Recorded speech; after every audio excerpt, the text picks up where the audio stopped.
Good noon to all the students of BSc Part third. Previous section में geology में हमने पढ़ा था, स्टार्ट किया था हमने एम्फियोक्सिस। तो उसी एम्फियोक्सिस को हम आगे बढ़ाते हैं और आज के वीडियो में हम पढ़ते हैं। सबसे पहले हम पढ़ते हैं इसकी सीलोम के बारे में। तो एम्फियोक्सिस में जो सीलोम होती है वो ट्रू सीलोम प्रेजेंट होती है। यहाँ पे हम देख लेते हैं कि जो ट्रू सीलोम होती है उसका मतलब क्या होता है। जो सीलोम मीजोडर्म के द्वारा लाइंड होती है, जिस पे मीजोडर्म जिसको चारों ओर से घेरे रहती है, उस सीलोम को हम कहते हैं ट्रू सीलोम। तो ये जो ट्रू सीलोम ही एम्फियोक्सिस के अंदर प्रेजेंट होती है और इस सीलोम में सीलोमिक फ्लूइड जो है वो भरा हुआ रहता है। और ये हम अभी देख लेते हैं इसकी सीलोम का जो है स्ट्रक्चर कैसा होता है। इस जो सीलोम है वो इसमें 3 प्रकार की कैविटीज़ गुहा प्रेजेंट होती हैं। 3 जो कैविटी हैं वो कौन कौन सी हैं, 3 गुहा कौन कौन सी हैं। पहली है इसकी सब एंडोस्टाइलर सीलोम। सब एंडोस्टाइलर सीलोम, पहले तो हमें इसके नाम पे हमें ध्यान देना है। सब एंडोस्टाइलर, जो एंडोस्टाइल के नीचे प्रेजेंट होती है उसे हम कहते हैं सब एंडोस्टाइलर सीलोम। और ये हम डायग्राम में देख रहे हैं, ये है सब एंडोस्टाइलर सीलोम। सब मीन्स उसके नीचे प्रेजेंट होना। और कौन सी डायरेक्शन में होती है ये? वेंट्रल साइड में ये प्रेजेंट होती है। 2 डायरेक्शन होती हैं, डोर्सल और वेंट्रल। तो ये वेंट्रल साइड में यानी नीचे की ओर प्रेजेंट होती है। और दूसरी जो 2 कैविटीज़ हैं वो हमें इस सब एंडोस्टाइलर के ऊपर दिखाई दे रही हैं, डोर्सल सीलोमिक कैनाल। तो ये जो डोर्सल सीलोमिक कैनाल होती हैं ये 2 होती हैं, जैसा हम डायग्राम में देख पा रहे हैं। ये 2 कैनाल होती हैं और ये फेरिंग्स के ऊपर चलती हैं। फेरिंग्स के ऊपर पैरेलल ये चलती हैं और सब एंडोस्टाइल के नीचे ये चलती है। तो इस तरह से जो एम्फियोक्सिस की सीलोम होती है उसमें 3 सीलोम प्रेजेंट, 3 कैविटीज़ प्रेजेंट होती हैं। नेक्स्ट हम पढ़ते हैं एम्फियोक्सिस का एट्रियम। तो एम्फियोक्सिस में एक special cavity besides coelom, coelom के अलावा एक स्पेशल कैविटी प्रेजेंट होती है जिसे हम एट्रियम कहते हैं। और ये जो एट्रियम होती है ये एक्टोडर्म से लाइंड होती है, जबकि जो सीलोम होती है वो मीजोडर्म से लाइन होती है और एट्रियम एक्टोडर्म से लाइंड होती है। और जो एट्रियम है वो बाहर की ओर एट्रियोपोर के द्वारा खुलती है। तो इस तरह से जो एम्फियोक्सिस है उसका जो हमने एक्सटर्नल स्ट्रक्चर है उसका वो हमने कंप्लीट किया है। अब हम नेक्स्ट इसके सिस्टम्स पढ़ते हैं। जैसे हमने हर्डमानिया के अलग अलग उसके बॉडी के सिस्टम्स पढ़े थे, वैसे ही सेम हमें एम्फियोक्सिस के सिस्टम्स भी पढ़ने हैं। और इसमें हम पहला जो सिस्टम है वो हम स्टार्ट करते हैं। पहला एम्फियोक्सिस का सिस्टम है डाइजेस्टिव सिस्टम। तो हर्डमानिया की तरह ही एम्फियोक्सिस का जो डाइजेस्टिव सिस्टम होता है वो एलिमेंट्री कैनाल इम्पॉर्टेंट इसका अंग होता है। और जो एलिमेंट्री कैनाल है वो माउथ से स्टार्ट होकर एनस तक ये कंप्लीट होता है। मींस फर्स्ट ये माउथ है और उसका जो एंड ऑर्गन है, एंड पार्ट है इसका, वो एनस होता है। और ये जो एलिमेंट्री कैनाल होती है वो स्ट्रेट होती है और एक ट्यूब लाइक स्ट्रक्चर होती है, एक नली के समान इसकी संरचना होती है।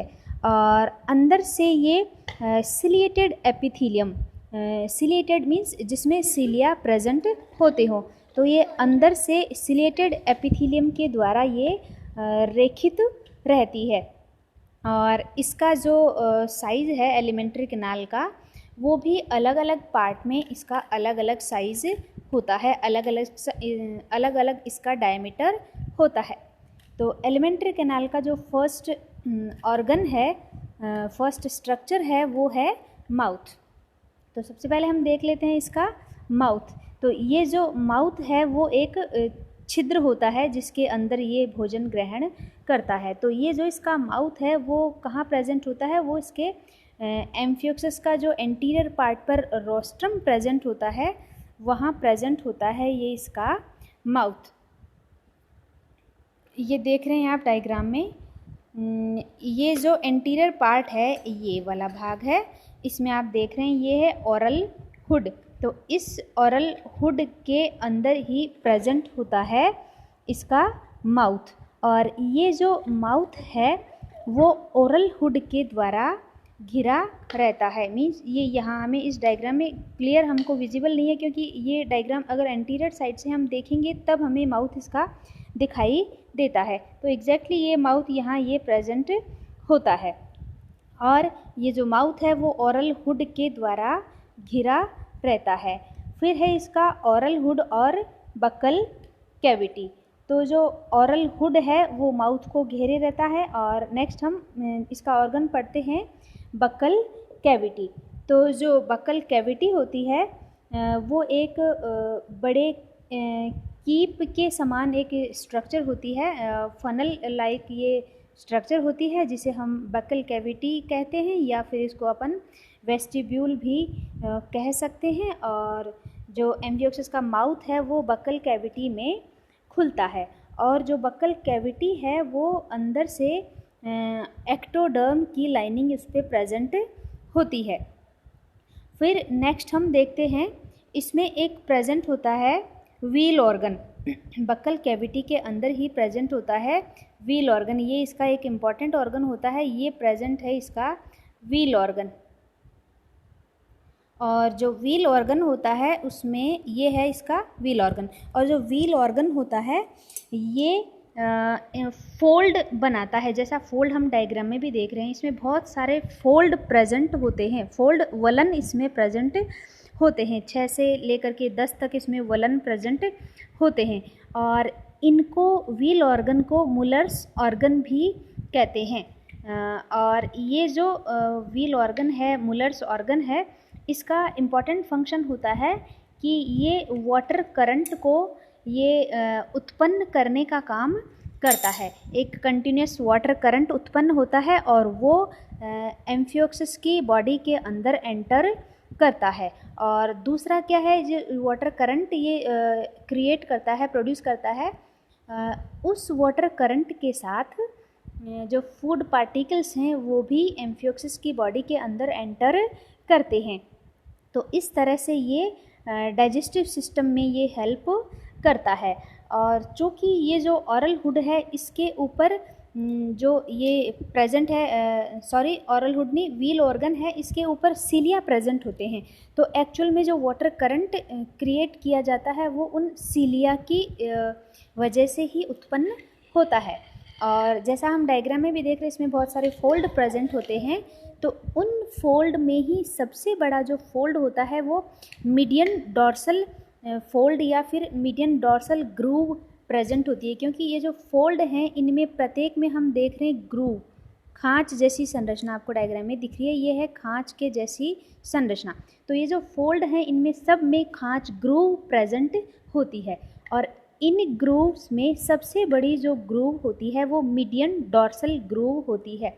अब मीडियन डॉर्सल ग्रूव कहाँ प्रेजेंट होगी, नाम से ही हमें पता चल रहा है, मीडियन मिडिल में, और जो डॉर्सल है वो डॉर्सल सरफेस यानी ऊपर वाले भाग में ये प्रेजेंट होती है। और ये जो मीडियन डॉर्सल ग्रूव है इसमें एक अलग से छोटी ग्रूव होती है जिसे हम हेस्चेक ग्रूव कहते हैं।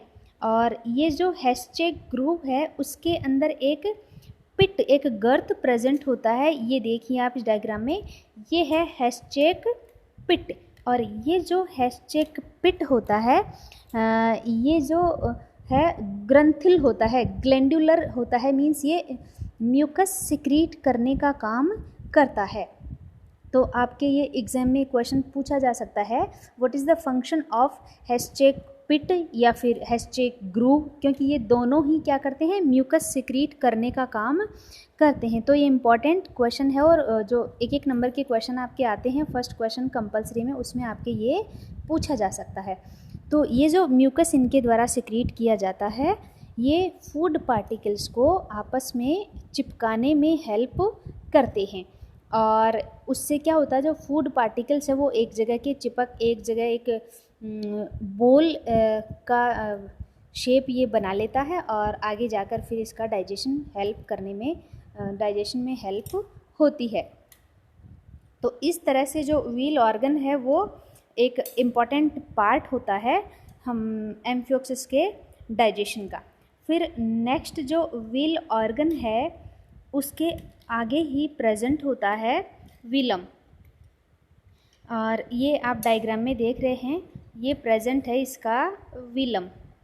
ये जो आपको एक रिंग के जैसा स्ट्रक्चर दिख रहा है डायग्राम में, ये है विलम, जिसे हम गुंठिका या फिर आंत्रमुख इसको हम कहते हैं।